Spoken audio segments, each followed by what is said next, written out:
పరిశుద్ధ గ్రంథం ఛానల్ వీక్షిస్తున్న ప్రతి ఒక్కరిని దేవుని పేరిట వందనాలు తెలియజేసుకుంటున్నాం. ప్రేమ, సంతోషము, సమాధానం సదా మీకు తోడే ఇంటి నడిపించునుగాక. నిన్నటి దినాన్న కీర్తన గ్రంథం 95వ అధ్యాయం చదువుకున్నాం. ఈరోజు కీర్తన గ్రంథం 96వ అధ్యాయం చదువుకున్నాం. యెహోవా మీద క్రొత్త కీర్తన పాడుడి, సర్వభూజనులారా యెహోవా మీద పాడుడి, యెహోవా మీద పాడుడి, ఆయన నామమును స్తుతించుడి, అనుదినము ఆయన రక్షణ సువార్తను ప్రకటించుడి, అన్ని జనులలో ఆయన మహిమను ప్రచురించుడి, సమస్త జనములలో ఆయన ఆశ్చర్య కార్యములను ప్రచురించుడి. యెహోవా మహాత్యము గలవాడు, ఆయన అధిక స్తోత్రము పొందదగినవాడు, సమస్త దేవతల కంటెను ఆయన పూజనీయుడు.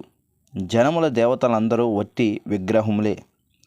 యెహోవా ఆకాశ విశాలమును సృజించినవాడు, ఘనత ప్రభావములు ఆయన సన్నిధిని ఉన్నవి, బల సౌందర్యములు ఆయన పరిశుద్ధ స్థలములో ఉన్నవి.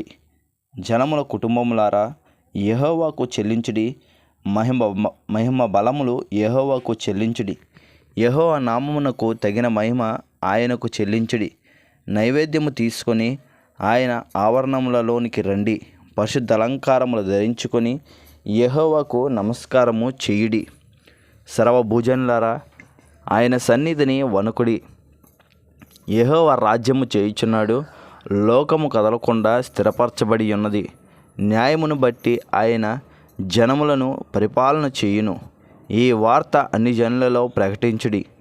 యెహోవా వేంచేయుచున్నాడు, ఆకాశము సంతోషించునుగాక, భూమి ఆనందించునుగాక, సముద్రమును దాని సంపూర్ణతయు ఘోషించునుగాక, పొలమును దాని యందుగల సర్వమును యెహోవా సన్నిధిని ప్రవర్శించునుగాక, వనవృక్షములన్నీ ఉత్సాహధ్వని చేయునుగాక. భూజనులకు తీర్పు తీర్చుటికై యెహోవా వేంచేయుచున్నాడు. న్యాయమును బట్టి లోకమునకు, తన విశ్వాస్యతను బట్టి జనములకు ఆయన తీర్పు తీర్చును. ఇంతటితో కీర్తన గ్రంథం 96వ అధ్యాయం పూర్తయింది.